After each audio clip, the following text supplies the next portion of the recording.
Do you ever feel like your firm is running you instead of you running your firm? You know that you ought to be in charge, but somehow it seems like everybody else is telling you what to do and when to do it and how to do it. I just want to say the phrase of running your firm instead of your firm running to you is not a catchy phrase.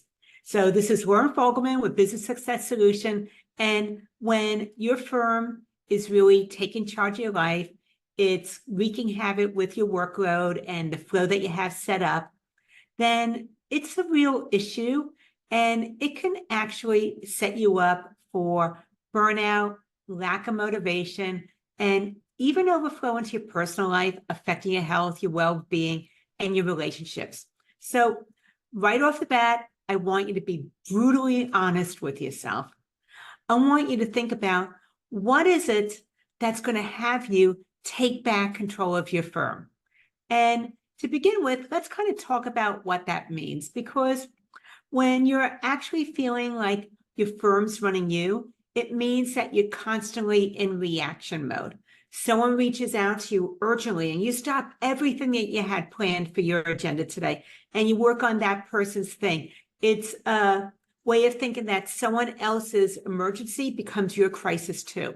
And some of the ways to be able to think about this is if you're constantly putting out fires, you're answering your phone every single time there's a call, you're the front line, you're responding to all of your emails as soon as they come in. You find yourself maybe catching up after hours because the fact that your agenda was disrupted for the day. And it seems like that to-do list never, ever, ever ends. And even if you're on vacation, you're still opening up your laptop and doing some work. So the other side of you running your firm, you being in charge, is where you're proactive, you're not reactive any longer. You have systems and processes in place. So when somebody does call with an emergency, you have a way of addressing it and being able to handle it that doesn't disrupt your entire day. You also might have a team that you trust if you are not a solo practitioner. So you might have people there and you know that you can delegate certain things to them or have them take charge of something and that they're going to follow through with what they're meant to do. You have the ability to step away from your firm without everything coming to a complete halt or feeling like if you take any time off, it's all going to fall apart. And the other thing is that there is strength and time and motivation to actually grow your firm very strategically. It's not just about what's going on today in your daily operations. So this brings me to my next question is, what have you been tolerating? Think about it. It's either people, places, or processes. It goes into those three categories. So whatever you've been tolerating, and you probably have a really high threshold, I want you to think about what is it that you would like to change, and maybe even open up a spreadsheet and right now write down 3 things that immediately come to mind. And then later on, you can go ahead and fill that list with all the different pain points in addition to those 3 things that you're writing down right now. So think about the things that you've been holding back on, that you've been just maybe tolerating for much too long, and you know that they're having some type of impact. It would be so much better for you, your well-being, your firm, your team, if you didn't tolerate those things any longer. So once again, people, places, or processes. And some of the things to think about is, okay, people, the people that disrupt your workflow, or as soon as you get an email communication from them, your blood pressure just skyrockets.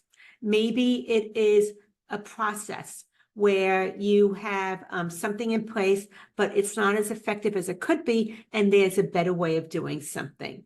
Or possibly it is about perfectionism, that you need to recheck things because you just hate making mistakes or being wrong. So those are some of the things to think about is be brutally honest. Once again, what have you been tolerating? And once again, as you think about those, come up with those first 3 things right away. And which one of those top 3 would you love to resolve first? That brings us to the next thing to consider is the impact of having your firm run you. It's serious. So think about it yourself. When you feel like your firm's running you, what are some of the things that you experience? Burnout? Your firm's not able to grow at the rate that you would like it to because you're at capacity or you don't have the emotional capacity. It puts a cap on your earnings as a result of that, and also flows into your personal life, relationships, personal health, motivation. Maybe at the end of the weekend, you're just too tired to actually do anything fun. So that's something to think about. So we talked about your firm running you. We also looked at you running your firm. What are things you've been tolerating, some of the impact of it, and I want to let you know there is an upside. It doesn't have to remain this way. You can take charge of putting things in place to turn it around so that you're now in charge of your firm instead of your firm being in charge of you. And when you do that, you actually are able to have increased revenues, there's capacity for growth, and you actually regain your personal time. Priceless, right?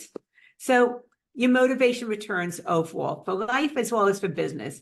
And some things to get started with to go from being busy to being the boss are three things.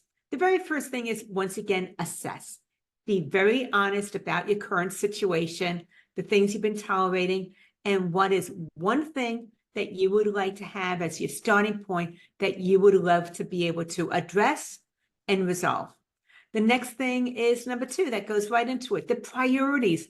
You can't change everything at once as much as you would like to.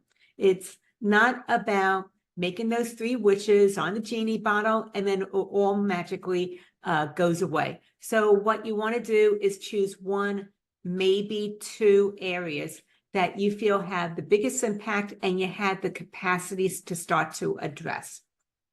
You don't have to do it all right now. You just have to get started. And that goes into number three, which is action. Once again, change requires time as well as effort. There's a cost of time, effort, and sometimes investment. And this might mean having a difficult conversation with somebody. It might be releasing somebody from your ecosystem, whether it's your personal or your professional life that you've been tolerating for too long.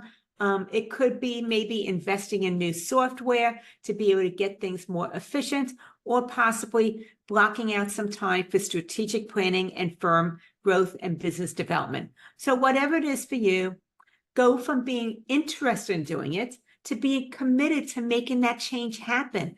When you do that, it's very, very empowering. And the thing to think about is, once again, okay, to get started is assess, prioritize, and action. So you want your business to be a vehicle for achieving your goals, not an obstacle to them.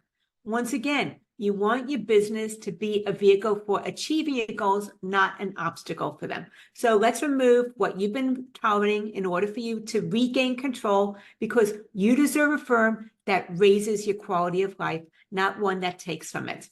If you feel like this is something you're ready to do, it is time, it's been on your mind, and you just need to be able to have those steps to be able to move forward and take charge of your firm, then let's go ahead and have a conversation about how to be able to get that happening.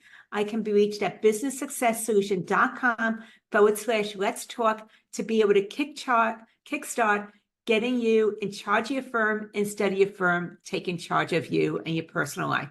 I'd love to know what you took away, what resonated with you, what it is that was maybe affirmed for you that you're already putting in place. Please let me know, and I look forward to further conversations. Loren Fogelman, showing firm owners how to double their income, working half the time.